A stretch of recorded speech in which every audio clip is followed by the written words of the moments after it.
بات دراصل یہ ہے ٹائیگر کہ یہ معاملہ صرف لپکوٹ خاندان کے وارث کی گمشدگی کی حد تک ہی نہیں بلکہ اس سے بھی بڑھ کر ہے۔ بہرام نے سنجیدگی سے کہا، مختصر الفاظ میں تم اسے اس طرح سمجھ لو کہ کوئی نمراف کے پرانے پروگرام کو ایک ترقی یافتہ شکل دے رہا ہے۔ پچھلے 2 ماہ سے صرف امریکہ سے کسی نے تقریباً 5000 کرائے کے فوجی بھرتی کیے، لیکن انہیں کہاں لے جایا گیا اس سے دنیا کی کوئی بھی انٹیلیجنس واقف نہیں۔ اس کے علاوہ چوٹی کے کئی اہم سائنسدان بھی لاپتہ ہوئے ہیں، جس میں روسی اور یورپی دونوں شامل ہیں۔ ان لوگوں کو کس مقصد کے لیے اور کس نے اغوا کیا، اس پر بھی ہنوز پردہ پڑا ہوا ہے۔ لیکن سویٹ ہارٹ، اس بات کا بستائی سے کیا تعلق؟ مجھے تو صرف بستاؤ کے کبا خانے میں مقید سفید فام لڑکیوں کو ہی رہا کرانا ہے۔ ٹائیگر نے بہرام کے چہرے پر سنجیدگی کے گہرے بادل دیکھتے ہوئے بڑے نرم لہجے میں پوچھا، ہاں، اسے تم میرا وجدان کہہ لو یا کچھ اور، مجھے بستائی میں غیر ملکیوں کے قیام پر پابندیوں کے پیچھے سازش ہی محسوس ہو رہی ہے کہ وہ لوگ کسی بھی غیر ملکی کو بستاؤ سے باہر جانے کی اجازت نہیں دیتے۔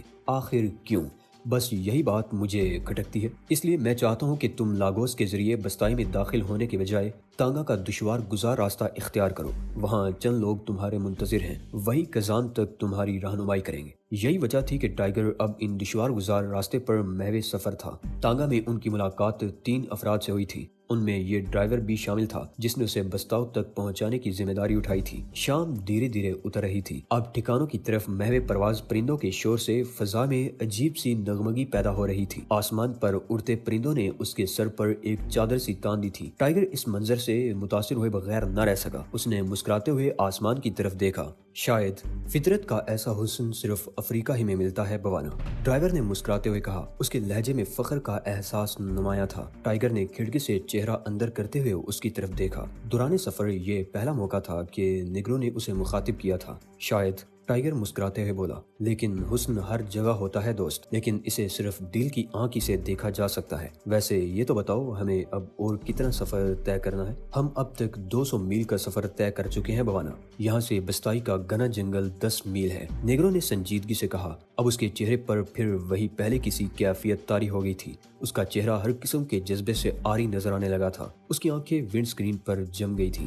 دفتن فضا میں ایک زوردار دھماکہ ہوا اور جیپ ہچکولے کھانے لگی۔ قریب تھا کہ وہ بے قابو ہو کر کسی درخت سے جا ٹکراتی۔ نیگرو نے انتہائی مہارت کا مظاہرہ کرتے ہوئے اسے روک لیا۔ اس کے چہرے سے بدحواسی کا اظہار نہیں ہو رہا تھا۔ جیپ روکتے ہی وہ کودا اور ٹائروں کا معائنہ کرنے لگا۔ ٹائیگر بھی اس کے ساتھ ہی کودا تھا۔ جیپ کا اگلا ایک ویل برسٹ ہو گیا تھا۔ نیگرو نے فوراً ہی اسپیئر ویل اتارا اور ناکارہ ویل کو الگ کرنے میں مصروف ہو گیا۔ ٹائیگر بھی نٹ کھولنے میں اس کی مدد کرنے لگا۔ ابھی وہ ویل الگ بھی نہ کر پائے تھے کہ اچانک ہی ان پر قیامت ٹوٹ پڑی۔ انہیں ایسا محسوس ہوا جیسے کسی نے ان کی گردن شکنجے میں کس دی ہو۔ ٹائیگر اس فوری حملے کے لیے تیار نہ تھا، اس لیے اس اچانک یلغار نے اسے لڑکنیاں کھانے پر مجبور کر دیا۔ لیکن جلد ہی اس نے خود کو سنبھال لیا اور ایک جھٹکے سے حملہ ور کو پرے اچھال دیا، پھر الٹی کلابازی کھاتے ہوئے اس مقام سے فوراً دور ہو گیا۔ اس کا یہ فوری اقدام انتہائی دانشمندانہ ثابت ہوا تھا۔ جیسے ہی ٹائیگر الٹی کلابازی کھاتے ہوئے فضا میں بلند ہوا، ایک خنجر گولی کسی تیزی سے سنسناتا ہوا عین اس مقام پر زمین میں دھس گیا جہاں ایک لمحے قبل حملہ ور اسے زمین پر رگیدنے کی کوشش کر رہا تھا۔ ٹائیگر نے فوراً حملہ ور کا جائزہ لیا۔ وہ سر تا پیر تک سیاہ لباس میں ملبوس تھا، حتیٰ کہ چہرہ بھی سیاہ نقاب میں چھپا ہوا تھا۔ چست لباس کے باعث اس کا کسرتی بدن نمایاں ہو رہا تھا اور وہ کسی مست ہاتھی کی طرح لہراتے ہوئے ٹائیگر کی طرف بڑھ رہا تھا۔ انداز ایسا ہی تھا جیسے وہ ٹائیگر کو اپنی باہوں میں لے کر پیس ڈالنا چاہتا ہے۔ ٹائیگر نے فوراً ہی دفاعی انداز اختیار کرتے ہوئے کنکھیوں سے نیگرو ڈرائیور کی طرف دیکھا جو ابھی تک حملہ ور سے الجھا ہوا تھا۔ اچانک ہی نقاب پوش کے منہ سے ایک داڑ بلند ہوئی اور وہ اڑتا ہوا ٹائیگر کی سمت لپکا۔ ٹائیگر اپنا آپ بچانے کے لیے فوراً ہی زمین پر جھکتا چلا گیا۔ اس کے جھکنے کا انداز ایسا ہی تھا جیسے کوئی موم کا مجسمہ شدید حرارت کے باعث پگھل کر زمین پر بہہ گیا ہو۔ پھر جو ہی نقاب پوش نے اپنے ہدف کو نشانے سے ہٹتے دیکھا، اس نے فضا میں اپنی ٹانگیں سکیڑ کر دوبارہ زمین پر قدم جمانے کی کوشش کی، لیکن اسے دیر ہو چکی تھی۔ ٹائیگر نے زمین پر گرتے ہی اپنی دونوں ٹانگوں کو فضا میں چلایا تھا۔ پھر جو ہی حملہ ور اس کی رینج میں آیا، اس نے پوری طاقت سے اسے دوبارہ فضا میں اچھال دیا اور حملہ ور ایک دھماکے کے ساتھ زمین سے ٹکرایا۔ اس نے منہ سے ایک ہلکی سی کرہ نکالی تھی۔ اس نے 1-2 بار اپنے ہاتھ زمین پر ٹیک کر اٹھنے کی کوشش کی، لیکن وہ صرف اپنی گردن ہی زمین سے قدرے اوپر اٹھانے میں کامیاب ہو سکا تھا۔ ایسا لگتا تھا جیسے اس کا جسم اس کے ذہن کا ساتھ نہ دے رہا ہو۔ ٹائیگر نے اٹھنے کی کوشش کی، لیکن جو ہی اس کی سماعت سے بہت سے دوڑتے ہوئے قدموں کی آواز ٹکرائی اس نے اپنا ارادہ ملتوی کر دیا اور تیزی سے لڑکتے ہوئے آواز کی سمت بڑھنے لگا۔ آنے والے 3 تھے۔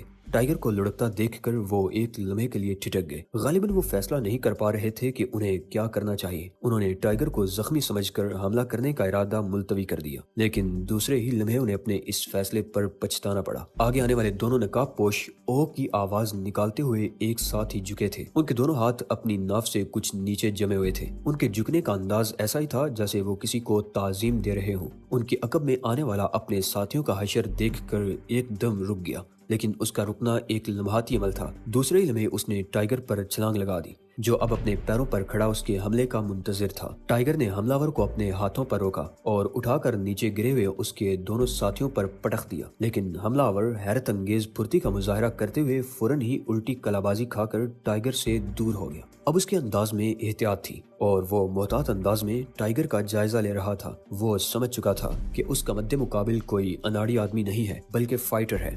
وہ خود بھی رنگ فائٹ کا ماہر تھا، بلکہ کچھ عرصے تک وہ پیشہ ور باکسر کی حیثیت سے مختلف مقابلوں میں بھی حصہ لے چکا تھا۔ ان میں سے بیشتر مقابلے اس نے طاقت اور مہارت کے بجائے اپنی ذہانت سے جیتے تھے۔ وہ بنیادی طور پر انتہائی ٹھنڈے مزاج کا آدمی تھا اور بڑی سے بڑی گالی بھی اسے مشتعل نہیں کر سکتی تھی۔ وہ ہر کام سوچ سمجھ کر کرتا تھا، چنانچہ اس نے باکسروں کا سا پوز بنا لیا اور رقص کے سے انداز میں ٹائیگر کے گرد اچھلنے لگا۔ شام کے سائے اب اندھیروں میں تبدیل ہو رہے تھے۔ فضا میں خنکی کا احساس بڑھتا جا رہا تھا۔ درختوں کے سائے طویل ہو گئے تھے اور ان پر بسیرا کرنے والے پرندے اس ہنگامے سے بے نیاز اپنی اپنی بولیاں بولنے میں مگن تھے۔ ٹائیگر نے ناگواری سے نقاب پوش کو دیکھا، لیکن اس کی حرکات دیکھ کر اس کے ہونٹوں پر موسیقی اڑانے والی مسکراہٹ دوڑ گئی۔ وہ جانتا تھا کہ اس کے مقابل میں کوئی تجربے کار ماسٹر نہیں بلکہ افریقہ کا کوئی نو آموز باکسر ہے۔ یہی وجہ تھی کہ اس نے اپنی جگہ سے کوئی حرکت نہ کی تھی، لیکن اس کی آنکھیں نقاب پوش کے متحرک جسم پر جمی ہوئی تھی۔ نقاب پوش اس کے ارد گرد حرکت کرتے ہوئے لمحہ بلمحہ قریب ہو رہا تھا،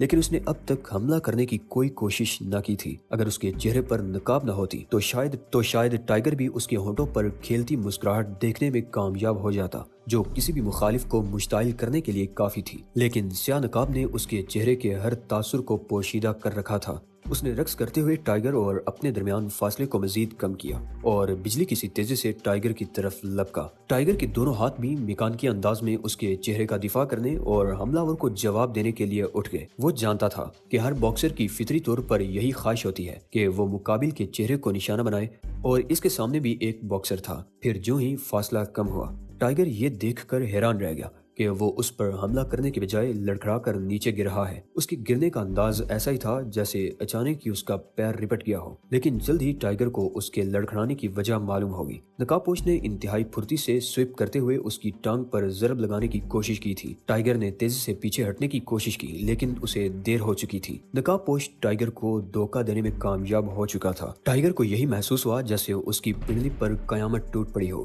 وہ ہر وار منصوبے سے کرنے کا عادی تھا۔ ایک لمحے قبل ٹائیگر پر بے اختیار جھپٹنے کا بظاہر جذباتی عمل بھی جذباتی نہ تھا، کیونکہ وہ جانتا تھا کہ ایسے میں حملہ ور اسے اپنے ہاتھوں پر روک کر اچھال سکتا ہے، اور وہ یہی چاہتا تھا۔ ٹائیگر کی اس حرکت نے اس پر یہ بات واضح کر دی تھی کہ اس کا مقابلہ ایک ایسے شخص سے ہے جو نہ صرف تجربے کار لڑاکا ہے بلکہ اس کا جسم آہنی چٹان ہے اور اس کے بازوں میں فولاد کی سی سختی ہے۔ اس وقت وہ خود کو رنگ میں تصور کر رہا تھا۔ اسے یہی محسوس ہو رہا تھا جیسے ہزاروں آنکھیں اس پر جمی ہوئی ہوں، تماشائی نعرے لگا لگا کر اسے مد مقابل کے چہرے کا برتا بنانے کو کہہ رہے ہیں۔ نقاب پوش نے ضرب لگاتے ہوئے اپنی پوری طاقت صرف کی تھی۔ وہ ٹائیگر کا توازن بگاڑنے میں کامیاب ہو گیا تھا۔ وہ ضرب لگاتے ہی ٹائیگر کی زد سے دور ہو گیا تھا، ورنہ شاید ٹائیگر کے ہاتھ کی ضرب اسے ٹانگ سے محروم کر دیتی۔ ٹائیگر کے جسم میں شرارے سے بھر گئے اور اس کے ہاتھ نقاب پوش کے اعضاء علیحدہ کرنے کے لیے بے چین ہو گئے، لیکن وہ سمجھ گیا تھا کہ اس کا حریف انتہائی چالاک آدمی ہے اور اس نے اس کے متعلق غلط اندازہ لگایا تھا۔ یہی وجہ تھی کہ نقاب پوش اسے زمین پر گرانے میں کامیاب ہو گیا۔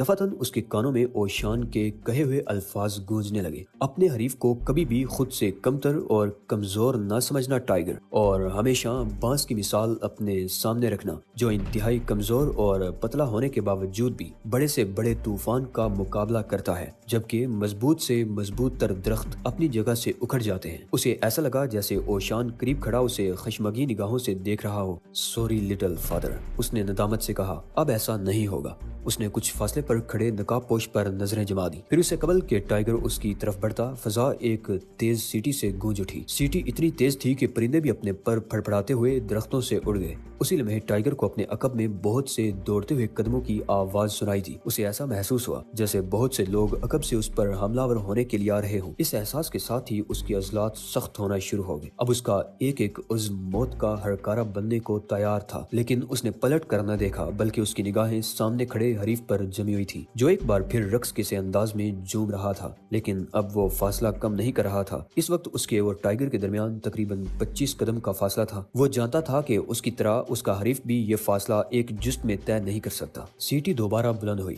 اس بار اس کی آواز پہلے سے زیادہ بلند تھی۔ ٹائیگر نے پھرکی کی طرح گھوم کر اپنے عقب میں دیکھا، لیکن یہ دیکھ کر اس کی حیرت دو چند ہو گئی کہ اس کے عقب میں کوئی بھی نہ تھا۔ دوڑتے ہوئے قدموں کی آواز اب دور ہوتی جا رہی تھی۔ اس نے گھوم کر نقاب پوش کی جانب دیکھا، لیکن وہاں بھی اب کچھ نہ تھا۔ نقاب پوش فرار ہو چکا تھا۔ ٹائیگر تیزی سے آگے بڑھا۔ غصے کی شدت سے خون اس کی کن پٹیوں پر ٹھوکریں مار رہا تھا۔ ایک معمولی باکسر دنیا کے سب سے بڑے ماسٹر کو زک پہنچا کر فرار ہونے میں کامیاب ہو چکا تھا۔ اندھیرے نے ہر چیز کو اپنی لپیٹ میں لے رکھا تھا۔ ٹائیگر راہ میں آنے والی جاڑی پھلانگتا ہوا تیزی سے آگے بڑھ رہا تھا۔ اسے دوڑتے دیکھ کر ایسا محسوس ہو رہا تھا جیسے وہ فضا میں تیر رہا ہو، لیکن اس کے باوجود بھی اسے کوئی نظر نہ آ سکا۔ ٹائیگر کے ذہن پر جھنجھلاہٹ طاری ہونے لگی۔ آخر اتنی جلدی وہ کہاں جا سکتے ہیں؟ اس نے اپنے ذہن سے سوال کیا، لیکن اس کا ذہن بھی اسے کوئی جواب دینے سے قاصر تھا۔ اس کی حساس سماعت نے کسی گاڑی کی آواز بھی نہیں سنی تھی، لیکن اس کے باوجود بھی وہ لوگ اس کی نظروں سے غائب ہو گئے ہیں۔ اگر انہوں نے فرار ہونے کے لیے کوئی گاڑی استعمال نہیں کی ہے تو اس کا مطلب ہے کہ وہ یہی کہیں پوشیدہ ہیں اور اس کی حرکات پر نظر رکھے ہوئے ہیں۔ اس خیال کے آتے ہی ٹائیگر نے گھنے درختوں کا جائزہ لینا شروع کر دیا، لیکن اس کی تیز نگاہیں بھی درختوں میں چھپے ہوئے کسی وجود کو تلاش کرنے میں ناکام رہی۔ ٹائیگر بوجھل قدموں سے چلتا ہوا اپنی جیپ کی طرف بڑھا اور نیگرو ڈرائیور کی تلاش میں چاروں طرف نگاہیں دوڑانے لگا، لیکن نیگرو ڈرائیور کا آس پاس نام و نشان تک نہ تھا، اور نہ ہی ٹائیگر کے ہاتھوں مضروب ہونے والے نقاب پوشوں کے بے ہوش اجسام کا کوئی پتہ تھا۔ غصے اور خفت سے ٹائیگر کے تن بدن میں آگ سی لگ گئی۔ ٹھیک ہے دوست، تمہارا ادار میں ضرور اتاروں گا، اس نے غراتے ہوئے خود کلامی کی۔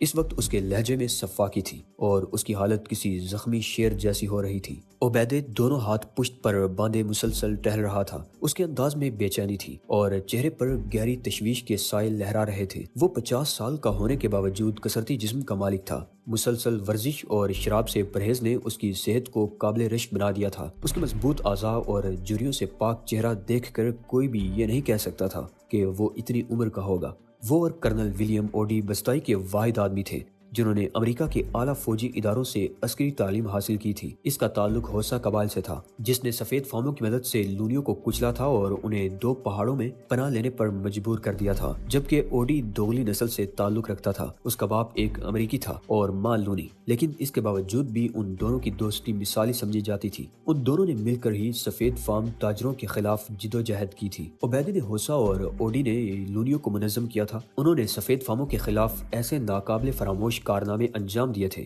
کہ اب انہیں بستائی میں دیوتاؤں کا اوتار سمجھا جانے لگا تھا۔ سفید فاموں کے خلاف نفرت کے جذبات ان کے رگو پے میں بسے ہوئے تھے۔ ان کے تجزیے کے مطابق دنیا کی دونوں سپر پاورز سیاہ فاموں کو غلام بنانے اور ان کا استحصال کرنے میں برابر کی شریک ہیں۔ دونوں ہی دوستی کے معاہدوں کی آڑ میں چھوٹے ممالک کو اپنا زیر نگی بنانے اور ان کے خام مال کو اپنے زیر استعمال لانے میں برابر کی حصے دار ہیں۔ ان کی اسی کاروباری مسابقت نے دنیا کو دن بدن تیسری جنگ عظیم سے قریب کر دیا تھا، لیکن اب انہوں نے بستائی کو آزاد کرا لیا تھا۔ ان کے پاس سونا تھا، ہیرے کی کانیں تھیں اور دیگر قدرتی معدنیات کے خزانے ان کی ضرب محنت کا انتظار کر رہے تھے۔ وہ دنیا کی دونوں سپر پاورز سے انتقام لینا اور پسماندہ افریقہ کو ایک تیسری اور سب سے بڑی فیصلہ کن قوت کے طور پر دنیا کے سامنے لانا چاہتے تھے، اس لیے کہ انہوں نے اپنی دولت کے بھرپور استعمال کا ارادہ کر لیا تھا۔ اس زمن میں انہوں نے سب سے پہلے امریکہ سے 5000 کرائے کے فوجی بھرتی کیے اور وقفے سے انتہائی پوشیدہ طور پر انہیں بستائی اسمگل کیا۔ دنیا کے اعلیٰ تربیت یافتہ فوجی انسٹرکٹرز کی خدمات لونیوں اور ہوسا قبائل کی فوجی تربیت کے لیے حاصل کی۔ ان کے عزائم انتہائی خطرناک تھے۔ وہ دنیا کو تباہی کے عمیق گڑھے کی طرف لے جا رہے تھے۔ اس سلسلے میں انہوں نے دنیا کے چوٹی کے سائنسدانوں کی خدمات حاصل کی جو اپنے اپنے ملک کے سیاسی نظاموں سے بدزن تھے۔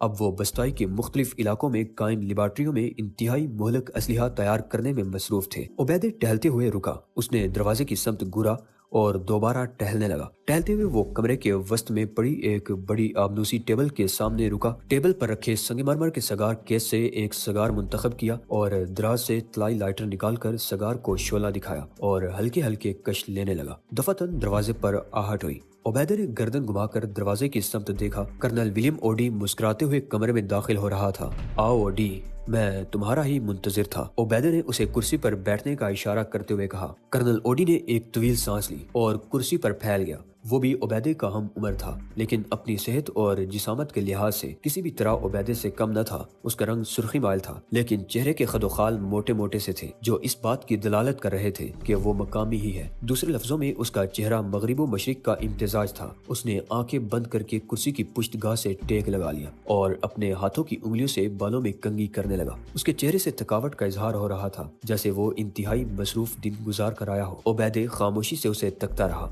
اسے اپنے اس دوست سے انتہائی محبت تھی، جو اپنی رگوں میں سفید فام باپ کا خون رکھنے کے باوجود بھی خود کو کالا کہنے میں فخر محسوس کرتا تھا۔ کیا رہا اوڈی؟ عبیدہ نے اسے خاموش دیکھتے ہوئے پوچھا۔ اس کے لہجے سے بے چینی کا اظہار ہو رہا تھا اور وہ اضطراری طور پر سگار کے کش پہ کش لگا رہا تھا۔ اوڈی نے اسے بھرپور نگاہوں سے دیکھا اور عبیدہ کے چہرے پر پھیلی بے قراری اور آنکھوں میں فکرمندی کا تاثر دیکھ کر مسکرانے لگا، لیکن جب وہ بولا تو اس کے لہجے میں سفاکی گلی ہوئی تھی۔ سب ٹھیک ہے عبیدہ، ہم ایک ماہ بعد دنیا کی تقدیر کے مالک بننے والے ہیں۔ یہ کہہ کر اس نے اپنی جیبیں ٹٹولی اور پھر ٹیبل سے عبیدہ کا سگار اٹھا کر سلگانے لگا۔ آج سے ٹھیک ایک ماہ بعد کزان سے 4 میزائل چھوڑے جائیں گے اور آدھے گھنٹے کے اندر اندر واشنگٹن، نیو یارک، ماسکو اور ٹوکیو راکھ کا ڈھیر بن جائیں گے۔ پھر دنیا میں ایک نئی سپر پاور ابھرے گی جس کا نام بستائی ہوگا۔ عبیدہ، عظیم بستائی، اس نے تفاخر سے کہا اور اٹھ کر کمرے میں ٹہلنے لگا۔ اس کا سرخ چہرہ اندرونی جذبات سے تمتما رہا تھا اور ہاتھوں کی مٹھیاں بچھی ہوئی تھی۔ اس نے سگار کا ایک طویل کش لیا اور دھواں کمرے کی فضا میں بکھیرتے ہوئے بولا، ہم اپنی مختصر سی لیکن دنیا کی اعلیٰ ترین تربیت اور اسلحے سے آراستہ فوج سے پوری دنیا کو سر کریں گے میرے دوست۔